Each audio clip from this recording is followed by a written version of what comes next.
एक बात का ध्यान रखना प्यारे भक्तों, अपने घर में अगर बेटी हो तो बेटी को कभी इतना सर पे मत चढ़ा देना कि वो लड़की ससुराल में जाकर के अखबार छपवाए।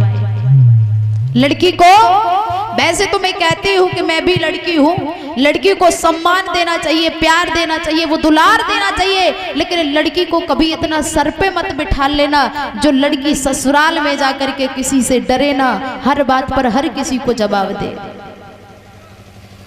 एक बहुत बड़े सेठ थे, उनके यहाँ पर एक बिटिया थी।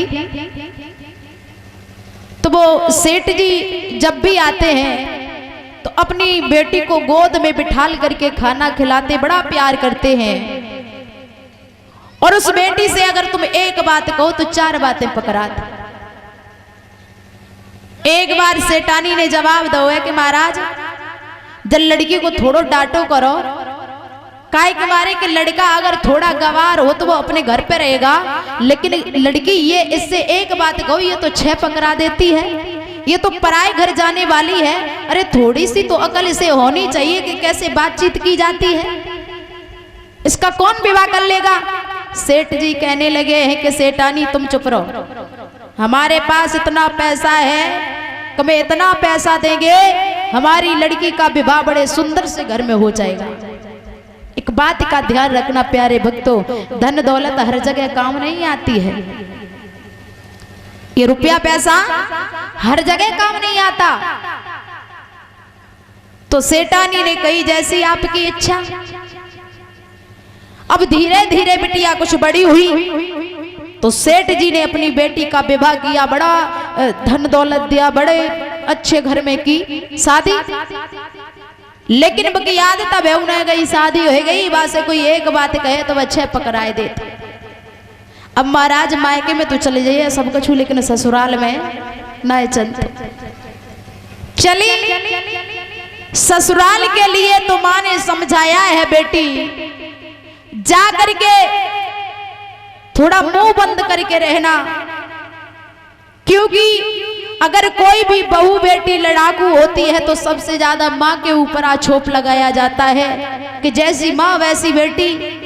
मैंने तो बहुत तुझे समझाया, तेरे पिता को भी समझाया, लेकिन बेटी इतना कहना मान लेना कि वहां जाकर के कुछ ज्यादा किसी से बातें मत करना। लड़की बोली मैं क्यों चुप रह जाऊं भाई, बड़े बाप की बेटी हूं। ससुराल में पहुंची। अब ससुराल में जैसे ही पहुंची महाराज तो शाम को तो कही जाती कि बहू बेटा गीत वीत गाए लो। तो बहू बेटा चुपचाप बैठी रही। अब वहां पे डोकरी बोकरी थी, बहू कहने लगी कि ऐसा करो थोड़े गाना वाना गाए लो। तो एकदम झुझला करके बोली कि हम तो कछु जानती नहीं, जब गाँव की डुकरियां मानती ना है, हम तो कछु जानती नहीं, लेकिन जब गाँव की डुकरियां इतनी खराब है कि जो मानती ना है। लड़की के यहाँ तक हुआ कि उससे कोई एक बात कहता है तो 6 बात पकड़ाने के लिए तैयार हो जाती है। अब तो उसके घर में लड़ाई पड़ने लगी। ससुर ने फोन किया है पिताजी से कि अपनी बेटी को ले जाओ। पिताजी कहने लगे मैं अभी आ रहे हैं, अभी लेके जाएंगे। ससुर कहने लगा कि अभी नहीं, तुरंत अभी आओ और अभी से लेकर के जाओ। भैया पिताजी को बिटिया बड़ी अच्छी थी, प्यारी थी, तो पिताजी तुरंत गाड़ी लेके गए हमारे प्रमुख जी कैसे, और जाए के गाड़ी में बेटी को बिठा ले आए।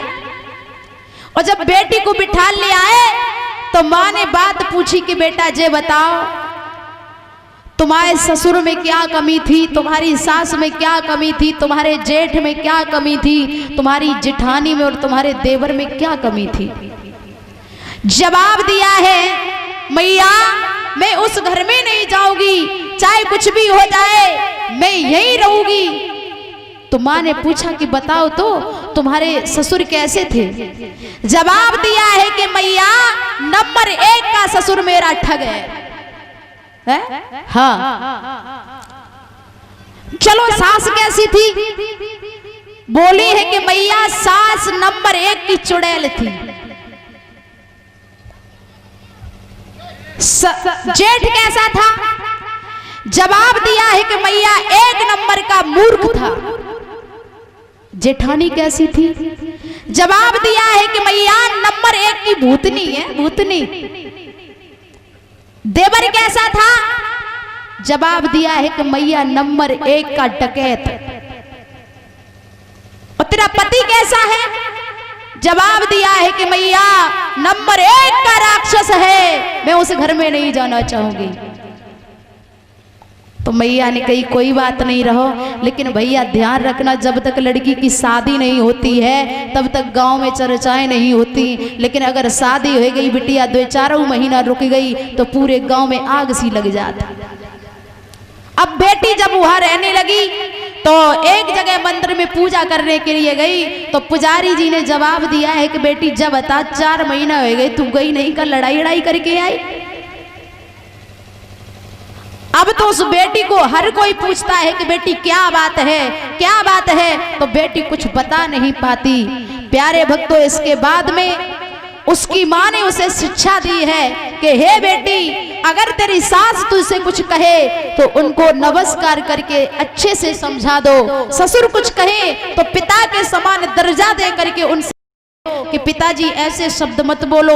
अगर जेठानी भी कुछ कहती है तो बड़ी बहन समझ करके उसे समझा दो। जेठ कुछ कहता है तो बड़ा भाई समझ करके उसे समझा दो, और देवर कुछ कहता है तो उसे भी छोटा भाई समझ करके समझा दो। और अगर पति कुछ कहता है तो परमेश्वर मान करके उनके शब्दों पर गौर मत करो।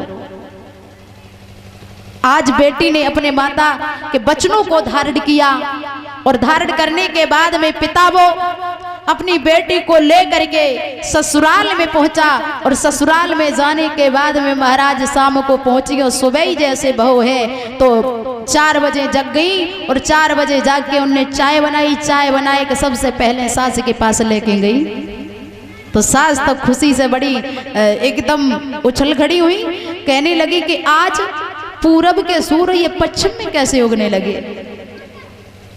तो उसी समय प्यारे भक्तों, उस लड़की ने हर किसी को उसी प्रकार का सम्मान दिया जैसा माँ ने बताया, क्योंकि बच्चे को सबसे ज्यादा संस्कारी एक माँ बना सकती है।